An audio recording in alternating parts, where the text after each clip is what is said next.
امام حسن اور حسین بیمار ہو گئے تو حضرت فاطمہ نے منت مانگی، یا اللہ میرے بچوں کو شفا دے، میں 3 روزے رکھوں گی۔ کون سی منت مانی؟ بولیے۔ ہم صرف دیکھ کی منت ہی مانتے ہیں، میں دیکھ پکاواں گا۔ ایک آدمی مجھے کہنے لگا میں نے منت مانی تھی کہ میں بکرا دوں گا اللہ کے رستے میں، اگر میرا کام ہو جائے، تو کام ہو گیا، بکرے کے پیسے کوئی نہیں۔ تو میں کہا تیرے پہلا نہیں تھی پتا میرے کو کوئی نہیں؟ کہتا اب کیا کروں؟ میں کہا اب تو دینی پڑے گی، اور اس میں بھی تحقیق باقی ہے، لیکن بات یہ ہے بھائی کہ منت یہ کیوں نہیں مانی کہ یا اللہ میرا کام ہو جائے، میں 100 نفل پڑھوں گا۔ جو بھی منت مانگتا ہے وہ دیکھ کی مان لیتا ہے، بکرے کی منت ہی مانتے ہو، یہ کیوں نہیں منت مانتے کہ یا اللہ میرا کام ہو جائے تو میں پورا قرآن شریف ختم کروں گا؟ یہ ذرا پڑھنا پڑتا ہے، اس لیے عبادت کرنی پڑتی ہے، اس لیے اس کی منت نہیں مانتے سرے سے۔ حضرت فاطمہ نے کیا منت مانگی؟ بچے صحیح ہو جائیں گے تو بولیے 3 روزے رکھوں گے۔ اللہ تبارک و تعالیٰ نے بچوں کو شفا عطا فرما دی، اور میں سمجھتا ہوں یہ کربلا کی ٹریننگ تھی۔ روزے رکھے بچوں نے۔ کس نے روزے رکھے؟ بچوں نے۔ کس نے؟ 7-8 سال کی عمریں بچوں کی۔ حضرت علی فرماتے ہیں جب میں نے دیکھا نا میرے بچے بھی روزے سے ہیں تو میں کہیں سے تھوڑے سے جون لایا۔ یہ شہزادے ہیں کائنات کے سب سے بڑے۔ فرماتے ہیں میں نے بی بی پاک کو دیے تو سیدہ پاک نے جون پیسے روٹیاں پکائیں، اور جب عین افطاری کے وقت کھانا سامنے آیا تو دروازے پہ بھکاری آیا۔ عین بڑا بے نیاز ہے اللہ، عجیب رنگ ہے مالک کا۔ عین افطاری کا وقت جب آدمی کہتا ہے کہ فٹافٹ ہو جائے، بھکاری دروازے پہ آیا اور اس نے صدا دی، او میرے رسول کے گھر والوں، کئی دنوں سے روٹی نہیں کھائی۔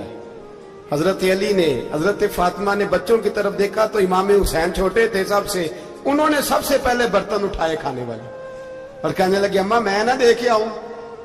حضرت فاطمہ رشک کرنے لگی، مصطفیٰ کے نواسے باہر گئے، اپنے حصے کا کھانا وَيُبْصِرُونَ عَلَىٰ أَنفُسِهِمْ وَلَوْ كَانَ بِهِمْ خَصَاصَةٌ۔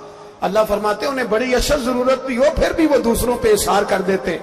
وہ کھانا باہر امام حسین دے آئے، پانی سے روزہ کھولا، کھجورے کھائی، لیٹ گئے، سویرے کھجورے کھائی، روزہ رکھ لیا۔ شام ہوئی تو حضرت علی فرماتے ہیں میں پھر اگلے دن کے روزے کے لیے جون لایا، فاطمہ نے پیچھے روٹیاں پکائیں۔ 2 دنوں کی بھوک تھی پر مالک تو بڑا بے نیاز ہے، آزمانے پہ آیا تو اس رنگ میں عین افطاری کے وقت دروازے سے آواز نکلی، اور مانگنے والے نے کہا کہ بھوکا بھی ہوں اور یتیم بھی ہوں، یتیم ہوں۔ حضرت فاطمہ کہنے لگی بیٹا دیر نہ کرنا، یتیم کا پیٹ بھرنے میں دیر نہیں ہونی چاہیے۔ کھانا باہر چلا گیا، پانی سے روزہ، کھجورے، شہزادے ہیں شہزادے، یہ 2 جہاں کے شاہ ہیں، پاس کچھ رکھتے نہیں، 2 جہاں کی نعمتیں ہیں ان کے خالی ہاتھ میں۔ کھجور پانی سے افطاری بھی، سحری بھی، سویرے پھر اٹھے، روزہ رکھا، تیسرا دن ہے، تیسرا۔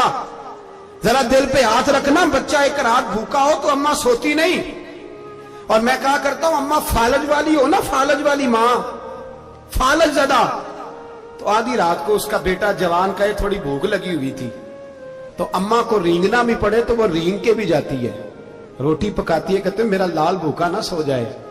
اور مصطفیٰ کی بیٹی سے زیادہ بچوں سے کون پیار کر سکتا ہے؟ اور 3 دن کے بھوکے بچے، تیسرا دن آیا، بڑے حوصلے سے بی بی کہہ دیتی ہے چھوڑو ان کا تو کام ہے، یہ تو آتے رہتے ہیں، میرے بچے بھوکے تم پہلے روٹی کھاؤ۔ لیکن میرے بھائی کربلا ایسے نہیں سجتی، یہ جو برگر کھا کے ناراض ہونے والے بچے ہوتے ہیں یہ میدانوں میں نہیں نکل پاتے، ان کے لیے مشکل ہوتا ہے۔ حضرت فاطمہ نے، حضرت علی نے ڈیوٹی کی، ڈیوٹی اپنے بچوں کو تیار کیا کربلا کے لیے۔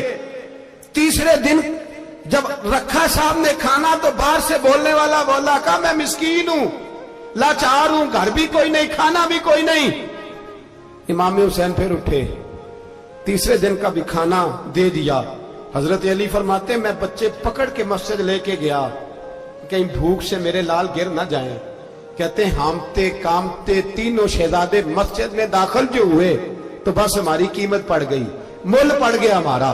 کہتے ہیں مسجد میں قدم رکھا تو ایسے لگا جیسے نبی پاک ہمارا انتظار کر رہے ہیں۔ فرماتے ہیں تیسرے دن کی مغرب پڑھنے گئے تو حضور نے تینوں باپ بیٹوں کو چہرے دیکھے، فرمایا علی یہ جبریل کھڑے ہیں اور فرما رہے ہیں تیرے 3 دن کا عمل خدا کو بھی بڑا پسند آیا ہے، محمد مصطفیٰ کو بھی بڑا پسند آیا ہے۔ بڑا پسند آیا ہے 3 دن کا عمل. میرے بھائی ٹریننگ کرائی, ٹریننگ. ہمارے ہاں تو حال بڑا سخت ہے. اور دین کا معاملہ, چوری آتے ہیں بچے گھروں سے چوری نمازیں پڑھنے, داڑھی رکھ لے تو سب سے پہلے مسئلہ اماں کو بنتا ہے. سب سے پہلا انہوں نے ٹریننگ کی, دین کے لیے تیار کیا, ہمتیں بدائی. اور رسول پاک علیہ السلام نے خود اپنی بیٹی کی تربیت فرمائی, شہزادی کی. کس کی؟ دنیا میں سب سے بڑی شہزادی کون ہے؟ آپ نام لیں گے تو دل ٹھنڈا ہوگا انشاءاللہ. میرا عقیدہ ہے حضرت فاطمہ کا نام لے تو اللہ دل کو سکون دیتا ہے. سب سے بڑی شہزادی سیدہ, بولیے سیدہ